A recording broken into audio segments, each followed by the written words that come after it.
It's being received mostly with happiness. As we know, the Israeli public has been waiting for this for months, but far from being a unanimous thing. There's a lot of criticism on this deal on two separate issues. One is the fact that many people were saying that they want all of the hostages to be brought back at once, together. This is not the case. There's a first stage in which 33 hostages will be brought back. According to what Israeli officials are saying, the majority of them are alive, but not all of them.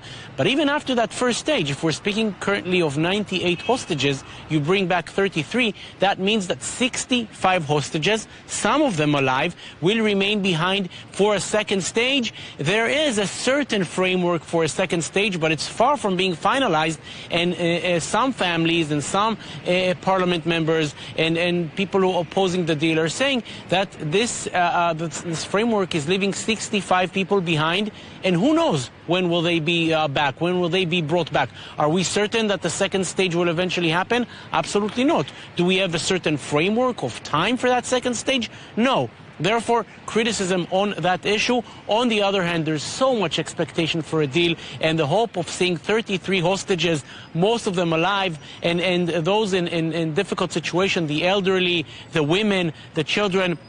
A lot of expectation to see those people. As mentioned, we're speaking, at least for the moment, of two different stages. The first one should be bring back 33 hostages. And of course, there's no other way for Israel to do this but to pay a very expensive price. First and foremost, withdrawing forces not from the entire Gaza Strip, but from larger portions of the Gaza Strip. Israeli forces will remain in certain buffer zones within Gaza, but will leave most of the populated areas. And, of course, releasing many Palestinian prisoners, among them those convicted for life sentences for murder. Yes, it is true that they will be deported. They will not be allowed to go back to the West Bank. They will be deported either to Gaza or to a third country, being Qatar or Turkey. But that is something that is not very easy for Israel to accept.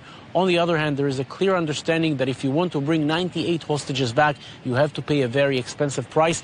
All in all, the reception is good. All in all, there's great expectation for this to happen.